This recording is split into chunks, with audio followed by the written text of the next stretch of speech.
the box to web conference demo. So when you receive your CenterCam, you will find a white box and you will find a clip with paper packaging because paper is renewable and plastic kills the dolphins. And you take your CenterCam assembly out, unwind it. Now the clip is what brings it all together. This is just a camera without the clip. And you can't really do much with it without the clip. So thread it through, logo side facing you so that you're constantly reminded of our brand. Now, as far as placement goes, you typically want your CenterCam to end up about the upper third of your screen. So that's just general. You can dial it in and it dials in very fast. I'll show you how. But right now when I'm just eyeballing this screen, I want my CenterCam to end up about right there. So I'm gonna take that flex tube up a little ways.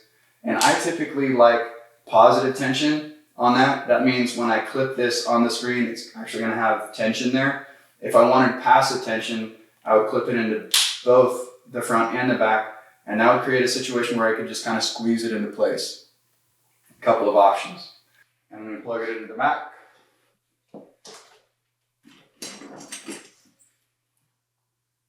So this is really important.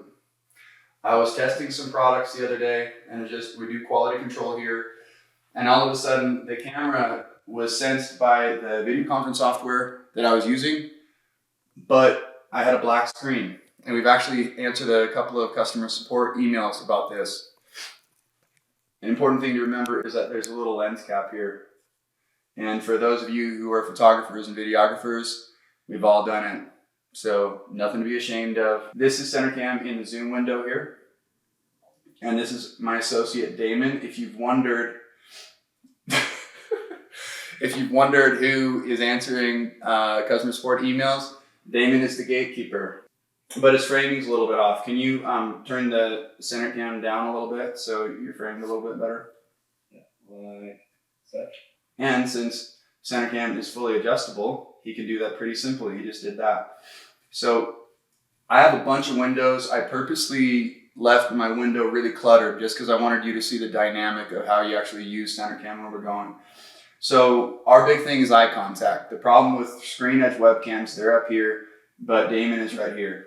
So if I want to do this right now, this is up just in case I want to maximize in the video conference software that I'm doing the settings, but I don't need that right now. So I'm just going to close that.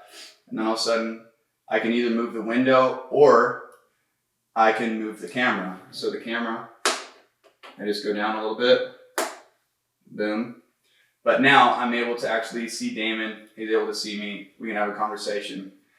I can say, hey, that deal is going to be $30,000.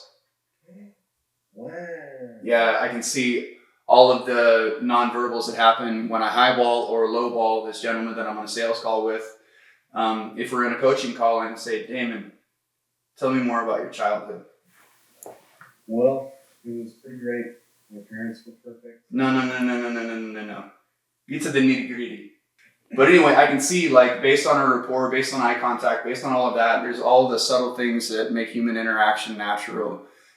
Why don't you switch to your screen edge webcam? Did you already do that? I just did, yeah. Yeah. So I have to look up here to see him here. He's also looking up here to see me here. We're kind of seeing approximations. It's like watching someone's periphery and taking that for information.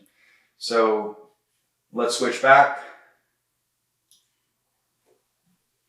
And the main thing that view does is when you're looking away from somebody, you can't see all the 90% of communication that's nonverbal in a human interaction. Anyway, so if I was in a presentation with Damon, I can refer to my notes over here. If I really wanted to get technical, I can move this window over here. And then when I'm actually presenting to my audience, obviously if I'm using notes, I'm going to have to look away from my audience, but it's right there. And then I can come back and I can literally just do a quick, fade away from, my audience and then come back and refer to my notes very quickly and seamlessly. A lot of times in video conferences, I've seen this. CenterCam started while I was in a master's program, and this is what it looks like. It looks like you're looking up here, and then you look way down here, or worse, you have physical notes that you're referring to, and then you come all the way back up. And so this allows you to seamlessly go from your video conference to your notes and refer to them. If you had other pages, you can bring that up. If I needed to bring another app, I can do that. All right here in the business of the screen, while it still looks like I'm paying attention to Damon, even if I'm not. So that's a general overview of how it works. There's a lot more ways to use CenterCam. We haven't scratched the surface with this. It's a new tool. And so it's going to require education and development from everybody, all of our users. We're really looking forward to user-generated content and seeing how you are using your CenterCam.